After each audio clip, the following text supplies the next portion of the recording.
ਉਹਨੇ ਕਿਹਾ ਵੀ ਹੁਣ ਇਹਨਾਂ ਨੂੰ ਚਲੇ ਜਾਣਗੇ ਤੇ ਮਾਂ ਪਿਓ ਆ ਜਾਣਗੇ ਆਪਣੇ ਸੰਭਾਲ ਲੈਣਗੇ। ਉਹ ਉੱਡਣ ਲੱਗਾ ਜਨਾਬ, ਸਾਰੇ ਪਰ ਚੜ ਗਏ, ਨਾਲ ਕਰ ਗੱਡੀ ਬਾਜ ਗਿਰ ਸ਼ਾਮ ਦਾ ਟਾਈਮ, ਅੱਛਾ ਪਿਛਲਾ ਟਾਈਮ। ਉਹਨੇ ਕਿਹਾ ਤੁਹਾਡਾ ਬੇਟਾ ਤੇ ਚੰਗਾ ਸਾਰ ਕਰ, ਮੇਰੇ ਤਾਂ ਭਾਜੀ ਅੱਛਾ। ਉਹ ਜਨਾਬ ਉਹਨੇ ਕੋਈ 2 ਮਹੀਨੇ ਜਾਂ 4 ਉੱਥੇ ਜਨਾਬ ਗੁਜ਼ਾਰੇ ਬੈਠ ਆਪਣੀ ਜਾਨ ਬਚਾਉਣ ਵਾਸਤੇ। ਹਾਂ, ਕਿਸੇ ਫਸਲ 'ਚ ਓਲਾ ਛੋਲਾ ਛੋਲੇ ਦੀ ਤਰ੍ਹਾਂ ਨੂੰ ਖਿਲਾ ਕੇ ਉਹਨੇ ਆਪਣੀ ਨਾ ਉਹ ਦਿਹਾੜੀ ਟਪਾਏ। ਦੁਬਾਰਾ ਪਰ ਆਏ, ਉੱਡਣ ਦੇ ਲਾਇਕ ਹੋਇਆ। ਉਹ ਜਨਾਬ ਦੁਬਾਰਾ ਫੇਰ ਉੱਡ ਕੇ ਨਾ ਉਹ ਸ਼ੇਰ ਕੋਲ ਜਾ। ਉਹਨੇ ਕਿਹਾ ਯਾਰ ਗੱਲ ਇਹ ਆ ਵੀ ਤੂੰ ਵੀ ਆਸਾਨ, ਤੇਰੇ ਤੇ ਜੋ ਹੋਇਆ ਤੇਰੀ ਗੱਲ ਸੁਣ ਕੇ ਮੈਨੂੰ ਵੀ ਜੋਸ਼ ਆਇਆ ਸੀ ਵੀ ਅਸੀਂ ਵੀ ਕਿਸੇ ਦੇ ਨੇਕੀ ਕਰਾਂ, ਆਸਾਨ ਕਰਾਂ। ਮੈਨੂੰ ਤਾਂ ਭਾਈ ਉਹਦਾ ਆਹ ਸਿਲਾ ਮਿਲਿਆ। ਉਹਨੇ ਕਿਹਾ ਤੂੰ ਸ਼ੇਰ ਦੇ ਬੱਕਰੀ ਨੇ ਕਹਿ ਸੀ ਸ਼ੇਰ ਦੇ ਪੁੱਤਰ ਤੇ ਉਹਦਾ ਸਿਲਾ ਮੈਂ ਜਿਵੇਂ ਦੇ ਰਿਹਾ ਤੁਸੀਂ ਦੇਖ ਲਿਆ। ਤੂੰ ਕਰਿਆ ਹੀ ਆਸਾਨ ਚੂਹੇ ਦੇ ਬੱਚਿਆਂ ਤੇ ਆ, ਫਿਰ ਉਹਦਾ ਆਸਾਨ ਇਹੋ ਜਿਹੀ ਲੱਭਣਾ ਸੀਗਾ। ਜਦੋਂ ਵੀ ਆਸਾਨ ਕਰੋ ਕਿਸੇ ਮਰਦ ਬੰਦੇ ਤੇ ਕਰੋ, ਉਸਦਾ ਜਨਾਬ ਬਦਲਾ ਜਿਹੜਾ ਨਾ ਉਹ ਸੋਹਣਾ ਮਿਲਦਾ ਅੱਗੋਂ। ਜਿਹੜਾ ਚੀਤੂ ਬੰਦੇ ਨਾਲ ਕਰਨਾ ਉਸਦਾ ਨੁਕਸਾਨ ਹੀ ਮਿਲਣਾ, ਜਿਵੇਂ ਚੂਹੇ ਨੇ ਉਹ ਬਾਜ ਨਾਲ ਕਰਿਆ। ਚੀਤੂ ਕਿਹਨੂੰ ਕਹਿੰਦੇ ਆ? ਚੀਤੂ ਬੁਲਬੁਲ। ਅੱਛਾ ਅੱਛਾ, ਉਹਨੂੰ ਕਹਿੰਦੇ ਚੀਤੂ। ਮੈਂ ਕਿਹਾ ਪਤਾ ਨਹੀਂ ਚੀਤੂ ਨਾਂ ਸੀ ਉਹਦਾ। ਵੀਰਾ ਜੀ ਹੁਣ ਤੁਸੀਂ ਵੀ ਕਰ ਲਓ ਕੁਝ। ਸੁਣਾਓ? ਹਾਂ ਸੁਣਾਓ। ਛੋਟੀ ਜੀ ਚਲੋ ਜਿੱਡੀ ਵੀ ਸੁਣਾਣੀ ਸੁਣਾਓ, ਤੁਹਾਨੂੰ ਕੋਈ ਬੰਦਾ ਡੱਕ ਨਹੀਂ ਸਕਦਾ। ਹਾਂਜੀ ਹਾਂ, ਜੰਗਲ ਦੇ ਬਾਦਸ਼ਾਹ ਅੰਡੇ ਦੇ ਉਹ ਬੱਚੇ ਦੇ ਬਾਦਸ਼ਾਹ ਸੀ ਨਾ ਜੀ। ਉਸ ਦਾ ਆਪਣੇ ਕੰਮੀ ਸੀ ਨਾ, ਨਾਈ ਵਗੈਰਾ। ਅੱਛਾ, ਉਹਨਾਂ ਨਾਲ ਵਾਵਾ ਕੋਈ ਦਿਲ ਲਗੀ ਜੀ ਬਣੀ ਸੀ। ਸ਼ੁਰੂ ਤੋਂ ਉਹਨਾਂ ਦੇ ਪਿਓ ਦਾਦੇ ਚੱਲ ਰਹੇ ਸੀ। ਅਖੀਰ ਜੀ ਉਸਨੇ ਕੰਮੀਆਂ ਨੂੰ ਕਿਹਾ ਵੀ ਗੱਲ ਇਹ ਆ ਯਾਰ, ਤੁਸੀਂ ਖਿਦਮਤ ਬੜੀ ਕਰਦੇ ਆ ਤੇ ਕਿਉਂ ਨਾ ਤੁਹਾਡੇ ਤੇ ਮੈਂ ਯਾਰ ਆਸਾਨ ਹੀ ਕਰਾਂ। ਉਹਨੇ ਕਿਹਾ ਜੀ ਕਰੋ। ਉਹਨੇ ਕਿਹਾ ਜਿਹੜਾ ਬੇਕਾਰ ਬੰਜਰ ਸੀ ਨਾ ਰਕਬਾ, ਉਹਨੇ ਕਿਹਾ ਜੀ ਉਹ ਰਕਬਾ ਜਿਹੜਾ ਨਾ ਮੇਰਾ ਤੁਹਾਨੂੰ ਪਤਾ। ਉਹਨੇ ਕਿਹਾ ਜੀ ਪਤਾ। ਉਹਨੇ ਕਿਹਾ ਤੁਹਾਨੂੰ ਦੇਖ ਕੇ ਜਿਹਦੇ ਕੋਈ ਸ਼ੈ ਨਹੀਂ ਜੰਮਦੀ ਕਲਰ ਵਾਲਾ ਖੈਰ ਜੀ ਉਹ ਬੜੇ ਰਾਜੀ ਹੋਏ ਵੀ ਬਾਦਸ਼ਾਹ ਦਾ ਰਕਬਾ ਦੇ ਇੰਤਜ਼ਾਮ ਕਰਕੇ। ਹੁਣ ਉਹ ਗਏ ਗੇੜਾ ਗੂੜਾ ਮਾਰਿਆ ਕਿ ਦਾਗੇ ਵੀ ਸਾਡੇ ਕੋਲ ਤਾਂ ਨਹੀਂ ਹੋਣੀ, ਵੀ ਸਾਡੇ ਤਾਂ ਪਿਓ ਦਾਦੇ ਨੇ ਨਹੀਂ ਕਰਿਆ ਕੰਮ। ਅਖੀਰ ਜੀ ਉਹ ਬੈਠੇ ਸੋਚੀ ਪਏ, ਆਪਣੀ ਬੀਵੀ ਨੇ ਸਲਾਹ ਕਰਨ ਲੱਗਿਆ ਵੀ ਜੇ ਬਾਦਸ਼ਾਹ ਨੇ ਦੇ ਹੀ ਦਿੱਤਾ ਹੁਣ ਇਹਦਾ ਕਰਾਂਗੇ ਕੀ। ਜੇ ਅਸੀਂ ਕਹਿਤੇ ਨਾ ਵੀ ਇਹਨੂੰ ਵੇਚੀਏ ਤੇ ਬਾਦਸ਼ਾਹ ਨੇ ਤਾਂ ਉਲਟਾ ਲਟਕਾ ਲੈਣਾ।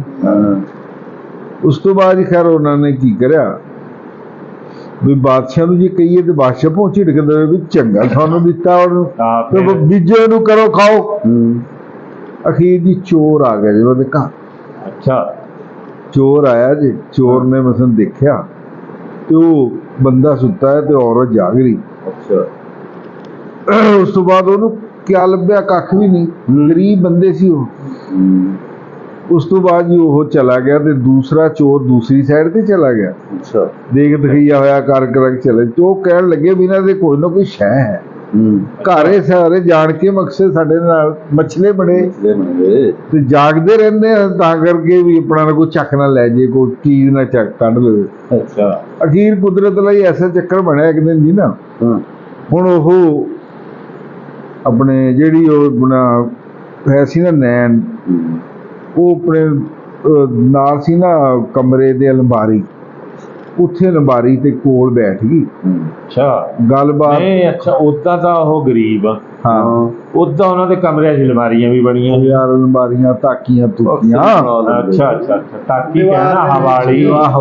ਮੈਂ ਕਿਹਾ ਪਤਾ ਨਹੀਂ ਉਹ ਦੁਨੀਆਂ ਫਾਰਮੀਕੇ ਦੀ ਅਲਮਾਰੀਆਂ ਬਣਵਾਈਆਂ ਹੋਈਆਂ। ਉਸ ਤੋਂ ਬਾਅਦ ਨਾਈ ਜਿਹੜਾ ਨਾ ਉਹ ਸਾਈਡ ਤੇ ਹੋ ਗਿਆ।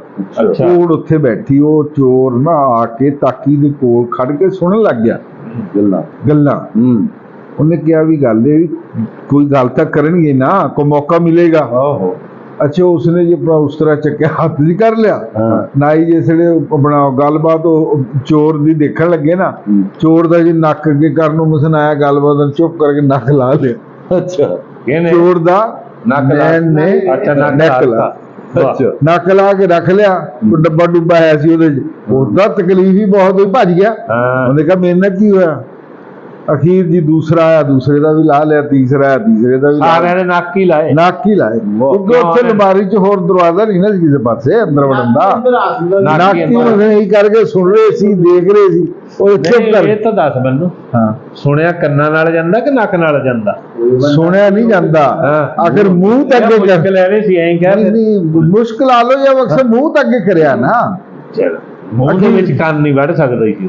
ਚਲੋ ਜੀ, ਬਾਦਸ਼ਾਹ ਸਲਾਮਤ ਕੋਲ ਜੀ ਬੜੀ ਜੋਗੇ ਹਾਂ, ਉਹ ਜੀ ਆਪਣਾ ਹਾਜ਼ਰੀ ਹੋ ਗਈ। ਮੀਆਂ ਤੇਰੇ ਕਮੀਆਂ ਨੇ ਸਿਪਣਾ ਸਾਡੇ ਨਾਲ ਵਾਅਦਾ ਕਰਿਆ। ਉਹਨਾਂ ਨੇ ਆਪਣਾ ਮੂੰਹ ਲਪੇਟਿਆ ਹੈ ਤੇ ਗੱਲਬਾਤ ਜਿਵੇਂ ਲੁਕੋ ਕੇ ਕਰਨ ਵਾਲੀ ਗੱਲ ਨਕਟੇ ਗਏ। ਹਾਂ, ਉਸ ਤੋਂ ਬਾਅਦ ਜੀ ਖੈਰ ਉਹਨਾਂ ਨੇ ਨਾਈ ਤੇ ਨੈਣ ਨੇ ਕਿਹਾ ਬਾਦਸ਼ਾਹ ਸਲਾਮਤ, ਅਸੀਂ ਇਹਨਾਂ ਨੂੰ ਗੱਲ ਤਾਂ ਇੱਕ ਕਰੀ ਸੀਗੀ ਵੀ ਸਾਡਾ ਉਹ ਰਕਬਾ ਨਾ ਜਿਹੜਾ ਉਹਦੇ 'ਚ ਸੋਨਾ, ਇਹਨਾਂ ਨੇ ਸਰਕਾਰ ਮੇਰੀ ਨਾ ਉੱਥੇ ਹਾਲਵਾ ਪੱਟ ਪਟਈਆ ਕਰ, ਉੱਥੇ ਕੋਈ ਸ਼ੈ ਹੈ ਸੀ ਜਿਹੜੀ ਨਿਕਲਦੀ।